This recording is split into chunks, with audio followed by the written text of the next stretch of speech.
Today, we are taking you back to one of our favorite beach resort towns, Virginia Beach, to see Virginia's most visited state park with more than 1 million visitors each year. We'll show you the most popular area of this park, the beach, but there is an area of this park that we like even better than the beach, so stay tuned and we'll get to that as well. This park features 1.5 miles of beach along the Chesapeake Bay. Since it's along the bay and not directly on the Atlantic Ocean, the water's much calmer here. You can't surf at this beach as the waves are so small, but this beach is a good choice especially for families with small kids who may not enjoy larger waves, or for people who are looking for a less busy, more relaxing beach scene than along the boardwalk. There's a boat launch, and you can also kayak or canoe on the bay as well. On our most recent visit, there were chairs set up for a wedding, which would be so beautiful out on the beach. You can contact the park for information about having them host your big event. As you get down to one end of the park's beach, there's a fence with no trespassing signs. On the other side of that fence is the Joint Expeditionary Base Fort Story, often just shortened to Fort Story. This military base is open to tourists certain hours each day, because it houses both the original Cape Henry Lighthouse, which was the first federally funded public works project of the United States government, authorized by George Washington and overseen by Disney Plus star Alexander Hamilton, and a newer lighthouse that has been built a short distance away on the military base after concern was raised about the stability of the first one. The old lighthouse has been refurbished and it's open for tourists to climb.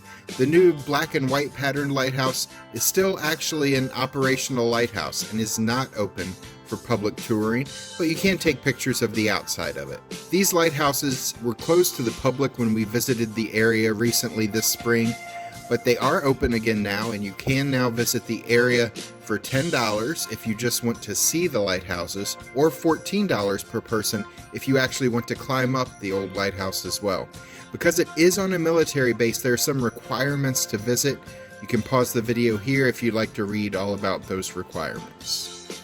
By the way, if you're enjoying this video, please consider clicking the subscribe button and notification bell so you can know when we post new travel videos.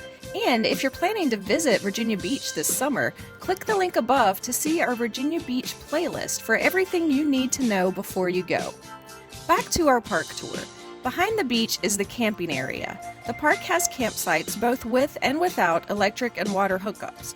You can camp in RVs or tents. None of the sites have beach views as there are sand dunes and trees in the way, but just a short walk over a boardwalk takes you from the camping area right to the beach. And in case you were wondering, yes, you can also rent a yurt to stay in here. They have no electricity or water, but back a little further in the park, they do have some cabins for rent that include kitchens and bathrooms with running water. There are a couple bathhouses in the campground for the tent and yurt dwellers. Campsites and yurts are available to rent in March through early December, but their cabins are open year-round. There is a visitor center with educational displays and information on the park and area attractions. There's also an outdoor amphitheater and a gazebo area.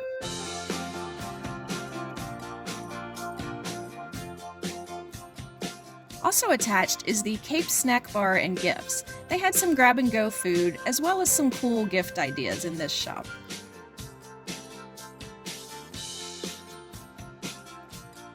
You have to cross a busy street to get to the other side of the park, which is actually our favorite area to visit.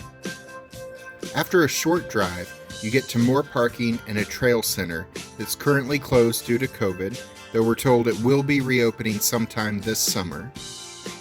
There are 20 miles of hiking trails, 2 of which can be used for biking as well. The trails allow for beautiful hikes through the woods, but our favorite trail is the Bald Cypress Trail. It takes you through the woods and over a boardwalk to look at a bald cypress swamp. We've watched a lot of videos of Florida springs with amazingly clear water. This ain't that. The water here is black. The dark color, we learned, is caused by tannic acid that's being released by the decaying tree bark, leaves, and other debris in the water.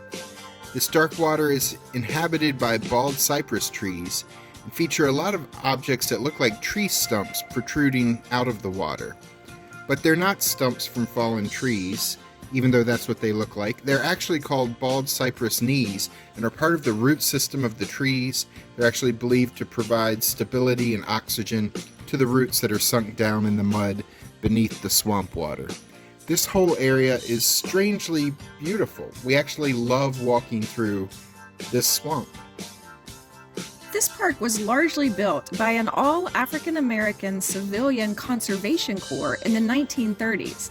It's called First Landing Park because it's where English colonists first landed in 1607 on their way to Jamestown, where they founded the first permanent English settlement in the Americas. 13 years before the Pilgrims landed on Plymouth Rock, about 120 settlers arrived at the mouth of the Chesapeake Bay and erected a wooden cross to thank God for their safety, and they named the area Cape Henry, after Henry, the Prince of Wales. Long before the settlers arrived, Native Americans from the Algonquian tribe used this area as a hunting and fishing ground. The only admission cost to the park is a parking fee, which is $10 on weekends from April through October. Every other day, the parking fee is only $7.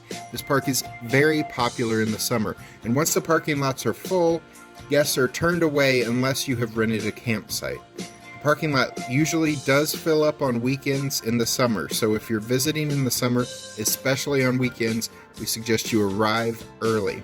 The park is open 8 a.m. each day and closes for day-use guests at dusk. The advertising for this park often mentions that it's a natural oasis in the middle of a bustling urban center. That's a good description. The restaurants, souvenir shops, and attractions are all close to the main beach along Atlantic Avenue. But if you want to experience the beauty of nature on your trip to Virginia Beach, then we suggest a visit to First Landing State Park. I'm Alice. And I'm Jack. Please subscribe to our channel and ring the notification bell so you can join us the next time we're traveling through.